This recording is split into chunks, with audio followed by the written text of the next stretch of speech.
сөз жан азығы. Осыны оқып ойлай бер, болсаң зерек, еңбек сат, ар сатып неге керек. Ұшақ нәрсе адамның қасиеті, ыстық қайрат, нұрлы ақыл, жылы жүрек. Яғни әрқайсымыз өзіміздің бойымыздағы жақсы қасиеттерімізді бір-бірімізге ұсына білейік, жақсы қасиеттерімізді көре білейік. Үй тапсырмасы бойынша тапсырмаға қараймыз. Мынау берілген терминдер мен анықтамаларды сәйкестендіреміз. Кішкене бір минут ойланып алайық, қарайық. Тақтадағы авторлық құқық дегеніміз не? Перетекстік дегеніміз пишін, интеллектуалды жекеменшік, цифрлық бедел дегендеріміз не екен? Сәйкестендіреміз. Тақтаға кім шығады? Келе ғой. Қайсың? Нені алды ба? Иә, перестен дегеніміз желі. Бұл алдына жасалған сценарий, контекст бойынша жасалған әрекет жіберу. Мысалға, телефон арқылы хакер сізге емейл немесе SMS арқылы сізге SMS жіберіп, сізге бір ақпаратты шығара алса, бұл контекст болады. Иә, жақсы. Келесі, кім жауап береді тағы бізге? Келе ғой.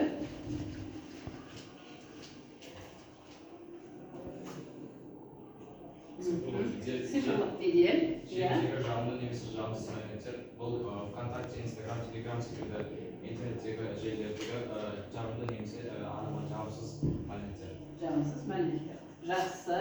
Келесі, тағы бізде әлі екеуі қалып тұр ма? Үшеуі қалып тұр. Тағы кім шығады?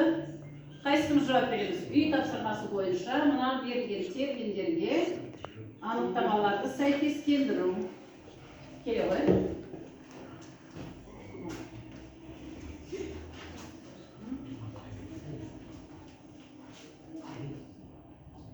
Иә, фишинг дегеніміз құпия ақпаратты алаяқтық жолмен алуға бағытталған әдістер. Мысалы, кез келген бір интернет желісіндегі сенің барлық ақпараттарыңды алаяқтық жолмен тартып, соны жариялау. Жақсы. Енді бізде қайсысы автор? Авторлық құқық және не қалды? Интеллектуалды жекеменшік. Келе ғой.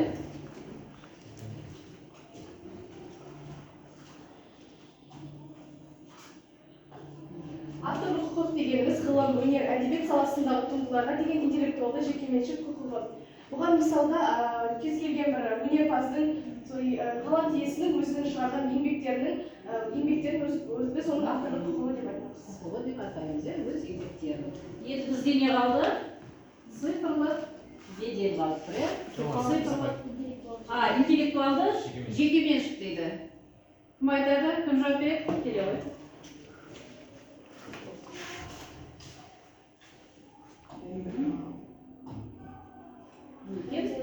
Яшымызға кім өзінің ойын жазады? Интернет желісін пайдалануда қауіп қайдан келеді бізге?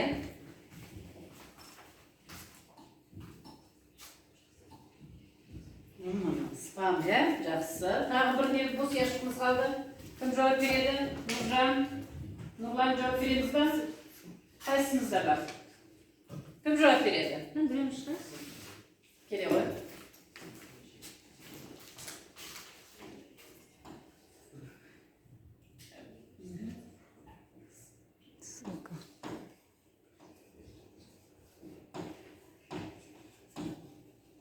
Ссылкалардан дейді, иә? Қазір енді біздің отырағы жақсы рахмет.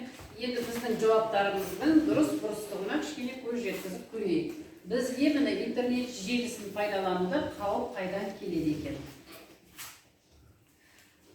Яғни міне қылмыскерлер мен алаяқтардан келеді екен, міне құмар ойындардан, интернеттегі дөрекіліктер арқылы дейді, интернетте тәуелділік, интернет алаяқтылық дейді, жеке мәліметтерге қол сұқпау дейді, одан кейін компьютерлік вирустардан екен. Біздің жауаптарымызбен сәйкес келе ме екен? Сәйкес келетіні де бар, кішкене жаңағы ауытқушылықтар да бар екен. Жалпы бізге міне интернетпен жұмыс жасағанда қауіп қайдан келеді екен? Көрдік қой, мінекей. Міне осы нелеріміз есте сақтауымыз қажет интернетпен жұмыс істеу барысында. Енді міне келесі тапсырмаға өтейік. Енді қазір мына келесі тапсырмаларды орындайық. Бүгінгі сабақтың тақырыбы бойынша бізде міне бірінші тапсырмамыз жұптық жұмыс дейді. Жұптық жұмыс яғни қатар отырған бір партадағы екеуміз жұп болып осы тапсырманы орындаймыз. Жұптық жұмыс және бұдан бөлек жұптық жұмысқа бізге белгісіз сайтқа тіркелу кезінде телефон номеріңізді жазудың кері салдарын түсіндіріңіз дейді. Яғни бұл жұптық жұмыс қазір арамызда жеке тапсырмалар да бар. Мінекей жұптық жұмысты арғы партадағы қыздарға беріп жіберейік. Мұны 3 адамға берейік та, қалғандарымызға нені береміз енді? Жұптық жұмыс алдық. Біздер жеке тапсырма. Екеумізге жеке тапсырма берейік. Тапсырманы ойлануға 1 минут уақыт берейін сендерге. Осы уақыт ішінде ойларыңызды кішкене жинақтап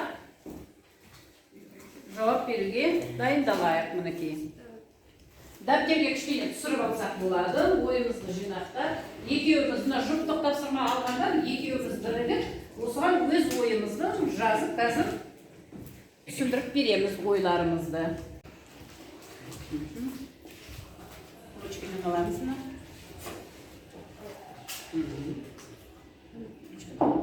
Кезгенде ұстап берейік.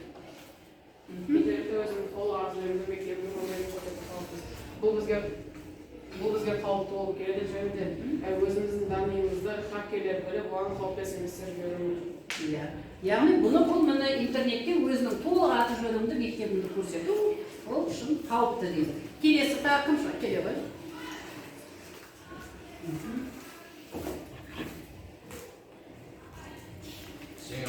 Ал отырайық, соңында бір бағалауымызға керек. Қиын емес.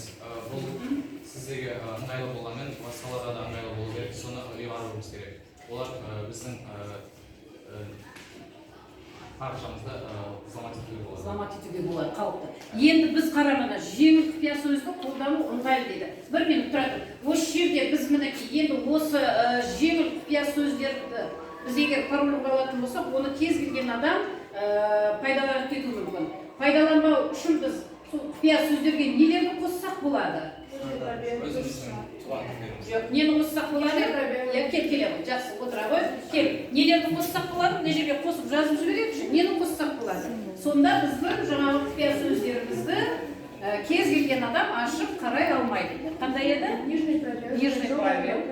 Және біз өзіміздің цифрлық, яғни цифр кез келген мүмкін бір деген стандартты қолданатын болса, ол хакерлерге табу өте қиын.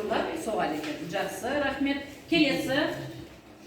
Келесі, ата-ананың дейді, рұқсатымен әлеуметтік желіні қолдану қауіпсіз дейді.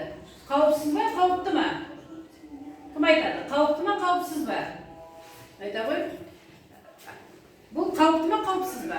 Ата-ананың рұқсатымен әлеуметтік желіні қолдану қауіпсіз. Өйткені біздің ата-анамыз бізге тек қана жақсылықты ойлайды и бізді қадағалап отырған өте дұрыс. Сонда бұған біз белгіше соға алмайды екенбіз. Келесі, интернетте танысқан адаммен кездесуден қорқудың қажеті жоқ дейді. Қажеті бар ма, жоқ па? Келе ғой, кім жауап бермейді, солар жауап берейік. Кішкене қымейтейік. Егер тағы да бір нені беріп қояйық мұны қазір бағалауға мұны. Сабаққа толық қатысып отырамыз.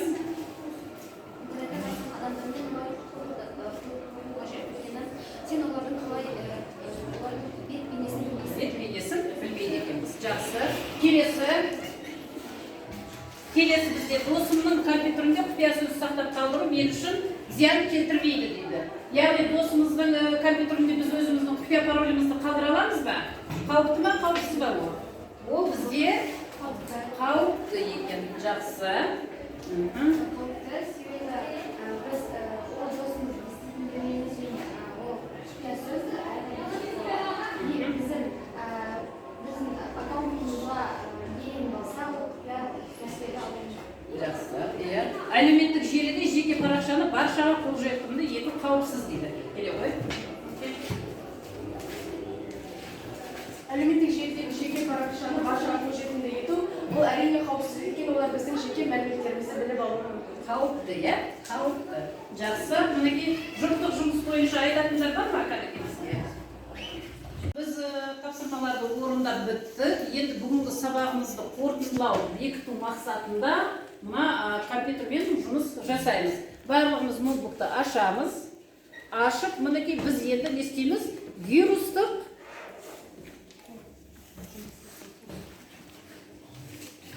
Вирустық бағдарлама құрады екенбіз, мінекей. Қазір мына неге кім орындайды?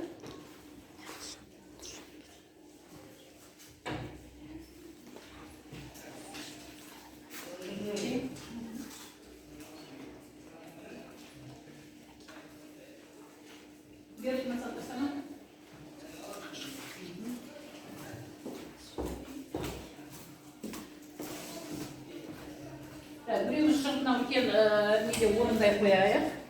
Экранда панельде көрсетілетіндей етіп, кім мына жақта орындайды бізге? Көрсетеді жұмыста.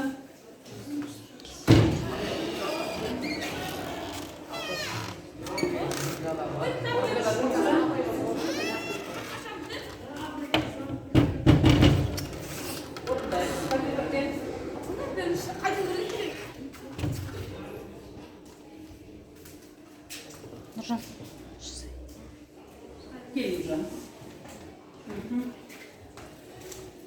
Tapsırmamızı da gidelim. Orundayız.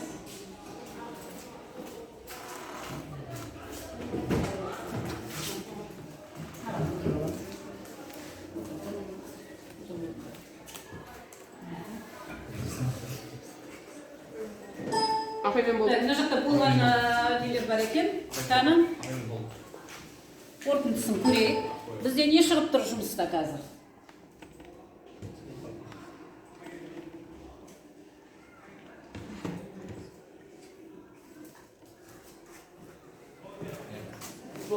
Яғни бізде экранда не шығып тұр қазір? Кетпейтін. Экран пайда болды. Бұл дегеніміз не еді бізде? Яғни вирус